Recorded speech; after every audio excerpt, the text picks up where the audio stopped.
इस मंदिर की एक एक ईंट हमारे सामने लगी महाराज। जो ईंट हमारे सामने लगी है वो ईंट हमारे सामने गिर कैसे सकती है?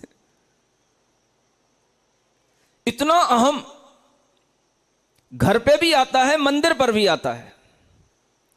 जब व्यक्ति के अंदर कर्तृत्व बुद्धि बढ़ती है, अहम बुद्धि बढ़ती है, तो वो अपने पर ही अधिकार नहीं रखता, अपना अधिकार छोड़ करके दुनिया पर अधिकार रखना चाहता है। घर के एक एक मेंबर पर उसका अधिकार होगा, अपने घर पर अधिकार होगा, और जब भी उसकी भूख शांत नहीं होगी तो मंदिर पर उसका अधिकार होगा।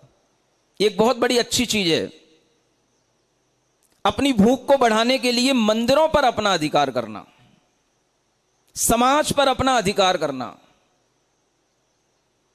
अगर मंदिर में कोई भी जगह पर हमने किसी भी तरह का दान दिया है, त्याग किया है, तो उस त्याग से अब हम चिपक गए हैं, अकिंचन नहीं हुए हैं।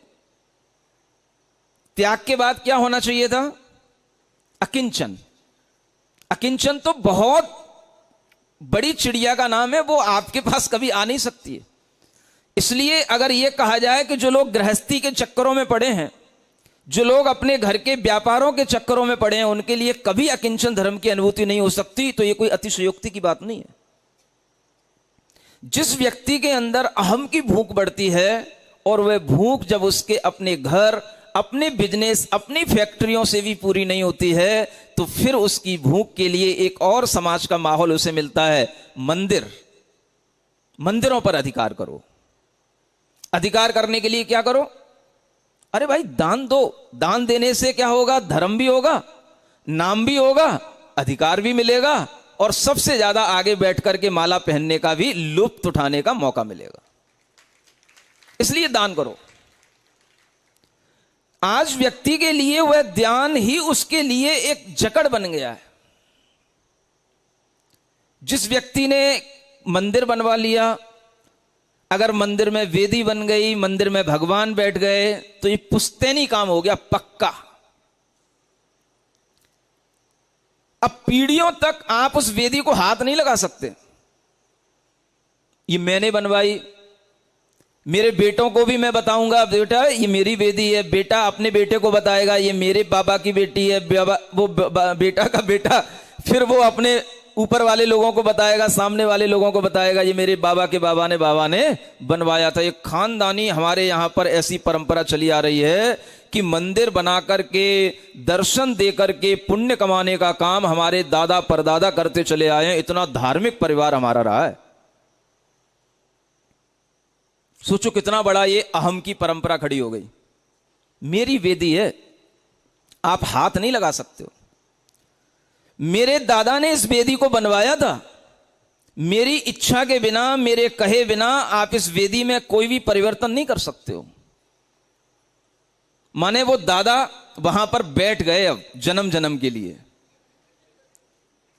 वो मंदिर समाज का नहीं रहा, वो वेदी समाज की नहीं रही, वो वेदी दादा की ही वेदी कहलाएगी। आपको अगर कुछ करने आना है, वहां दर्शन करने आना, तो दर्शन कर लो, हाथ नहीं लगाना। अगर कभी उस वेदी की कोई और भी कुछ मरम्मत करनी हो, डेकोरेशन करनी हो, स्थानांतरण करना हो, तो पहले मेरे परिवार को बुलाना। तुम्हारी औकात क्या, तुम्हारी हिम्मत क्या, जो मुझे बिना बुलाए उसको तुम छू लो।